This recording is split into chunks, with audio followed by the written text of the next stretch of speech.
बिस्मिल्लाहिर्रहमानिर्रहीम। अस्सलामु अलैकुम वरहमतुल्लाहि वबरकातुहू।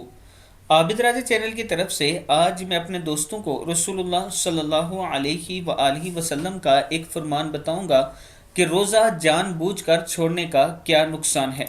उससे पहले मैं अपने तमाम दोस्तों से एक छोटी सी रिक्वेस्ट करूंगा कि ये मेरा व्हाट्सअप नंबर इजी पैसा जैज़ कैश इसी नंबर पर है। अगर आप दोस्त तावन करें तो हम गरीब लोगों की रमज़ानुल मुबारक में मदद करते हैं, उन्हें राशन वगैरह लेकर देते हैं। ये कुछ लोगों को हमने लेकर दिया था, उसकी वीडियो ये आपके सामने मौजूद है। लोगों की वीडियो चेहरे इसलिए मैं नहीं बनाता कि इससे उनकी इज़्ज़त मजरूह होती है, इज़्ज़त नफ्स मजरूह होता है और ये मुझे अच्छा नहीं लगता। अगर आप दोस्त तावन करना चाहें तो इस नंबर पर कर सकते हैं। इंशाअल्लाह आपका माल, आपका सदका खैरात जो आप देंगे वो ठीक हकदार तक पहुंचेगी, ये मेरा आपसे वादा है। तो शुरू करते हैं। बिस्मिल्लाहिर्रहमानिर्रहीम। रसूलुल्लाह सल्लल्लाहु अलैहि वआलिहि वसल्लम ने इरशाद फरमाया, जानबूझकर रमज़ानुल मुबारक का रोज़ा ना रखने का नुकसान कितना है।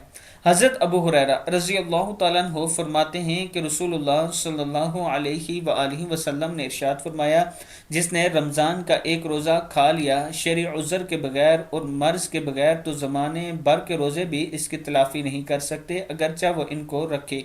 यानी अव्वल तो हमेशा रोज़ा रखना मुश्किल है, यानी उसकी जितनी ज़िंदगी बाकी बच जाए उसमें रोज़े रखे तो ये इंतहाई मुश्किल है। लेकिन अगर कोई रखे तो भी रमज़ान के एक रोज़े की तलाफ़ी नहीं हो सकती। तिरमिज़ी की हदीस है।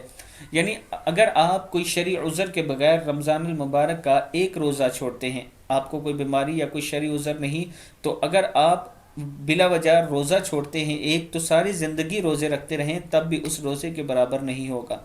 मैं अपने दोस्तों से गुजारिश करूँगा कि रमज़ानुल मुबारक के रोज़े रखा करें और एहतमाम के साथ रखा करें, यानी खुशी के साथ रखा करें। मौसम की गर्मी की वजह से आप अपना रोज़ा तर्क मत किया करें, रोज़ा मत छोड़ा करें, ये बहुत बड़ा गुनाह है। अल्लाह ताला हम सबको इस गुनाह से महफूज रखे। अस्सलामु अलैकुम वरहमतुल्लाहि वबरकातुहू।